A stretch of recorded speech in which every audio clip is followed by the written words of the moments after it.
If you want to play those soaring Jimi Hendrix blues leads up and down the neck, then this video is really going to help you out because I'm going to be sharing with you exactly how Jimi Hendrix does this in his famous recording of All Along the Watchtower. Now this song has so many great guitar licks in it, and I've done a couple of videos already breaking down the main chords and rhythm part for the song, which it's really all just based on 3 chords. And then I covered the first solo, the second solo. Today we're gonna go even further and dive into the 3rd solo that starts off like this. We've got this lick here starting on the 9th fret, and I am tuned down a half step. That's something that Jimi Hendrix did on this song. So he played it in C sharp minor, which is what I'm going to be playing on the guitar, but it's going to be sounding in C minor a half step lower. So if you want to match up, you got to tune down a half step. So I'm starting here on 9, and I'm going on the 3rd string, 9, 9, 9, 9, then I slide up to 11, then I pluck 11 again and slide up to 13. And then I finish that phrase on the 11th fret of the 4th string. So we got this ba ba ba ba ba ba dee do.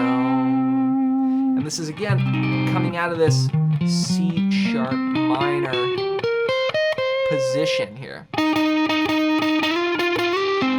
I'm starting with my 3rd finger because I'm sliding up. If I used my 1st finger, then I have to kind of skip back, but here I think ahead to set me up for that note. Then I'm going to switch back to the 9th position here, and we're going to play these classic unison bends, and Hendrix would do this all the time. It goes like this.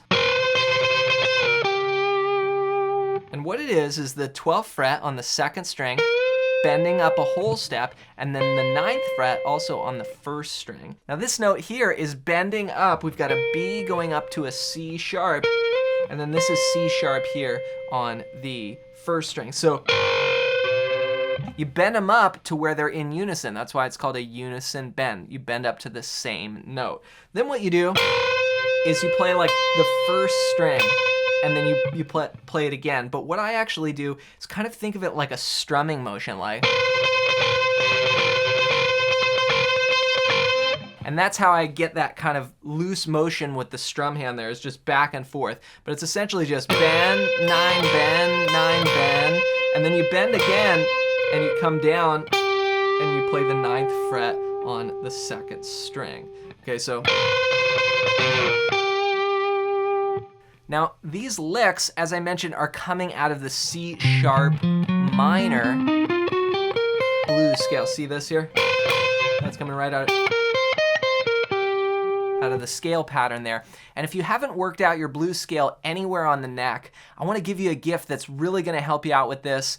You're going to learn how to play it up and down the neck super fast. Just go to johnmcclennan.com/bluescales, and it's completely for free. You can grab my PDF guide that shows you the 5 blues scale patterns I use to map out the entire fretboard. And this is essential, must-know stuff as a guitar player. You want to have these patterns under your fingers, especially if you want to solo like what Jimmy's doing in this example. So after this, we come down to the 9th fret, and then we play 11 on the 3rd string, and then 2 bends. So it's like.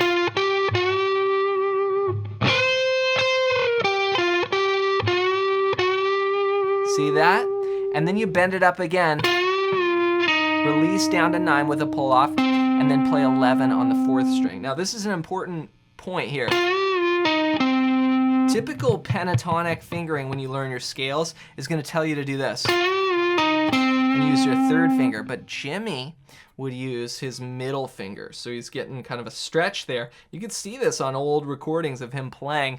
He's not using the proper fingering, but it enables him, it sets him up to play a lot of the phrases that he did, and it's just really tough to do without matching that fingering. So for example, like when you go here, then right after this note, the next note we're going to play is a bend. So if you were on your 3rd finger, you would have to bend with your pinky, which for me isn't going to be as strong as my ring finger.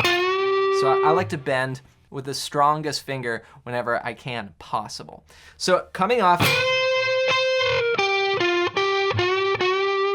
now Now that's another thing that you'll see in his solo a lot is he'll stay on one fret and then he'll bend it up and get natural and bend it up and kind of go back and forth and get all these variations of notes, but he's not even moving frets, right? So it's just like he's getting all the notes and he's like his hand's not even moving, but it's through the string bending. So after this we do that bend and then we go 9 on the second string, 9 on the first string, slide up 12 to 14 on the second string. So backing up, I'll just put these phrases together. Here we go. 3, 4, and.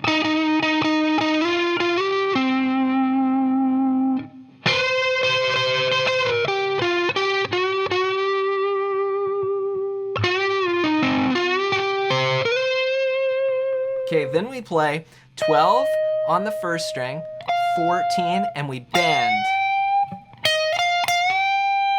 And then we hold that bend, and then we pluck it again as it's bent up and release it down to natural 14, and then play 12, 14, bend up again, and then we do a bend on the 12th fret there on the first string to natural, and then 14 on the second string, 12 on the first string.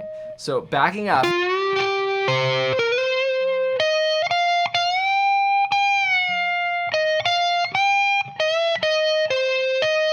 Okay, now here's another example of what I was talking about where he doesn't move frets, but he gets a lot of notes. He bends the 14th fret on the second string, and we're just gonna do a lot of bending here. So it's like up, then to natural 14, then up again, then to natural 14. So that's one measure there. And then just back and forth there. 1 and 2 and that's just bend up, natural, and then it ends sliding 12 to 13 on the third string. So it's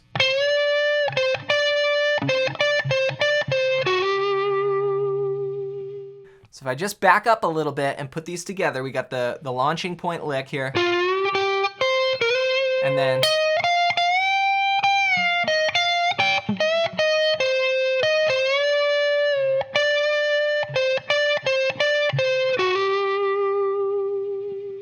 so lots of string bending, and again, lots of the blues scale here. He's just working through those different patterns.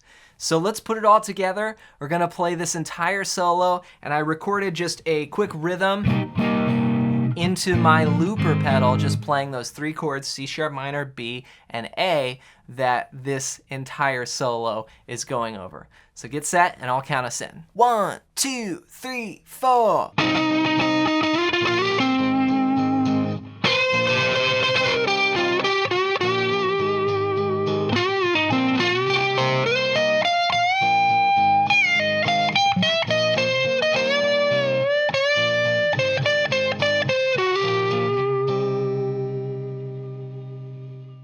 So 2 key factors to keep in mind as you're putting this solo together. One is the string bending. When you listen to Hendrix on that iconic recording, the way he bends the strings just has this like psychedelic kind of floating feel to it. So you want to try and copy that and copy the phrasing of it. And then the next thing is that you've got to make sure you know your blues scale. So be sure to grab my free blues scale PDF guide. Just go to johnmclennan.com/bluescales. And this is going to show you the 5 patterns that I use to map out the entire neck so you can solo up and down and just connect the different positions. So it's completely for free. Just go to johnmclennan.com/bluescales, or you can click the first link down below. As always, thanks for watching, thanks for listening, and for more Hendrix, check out this video next.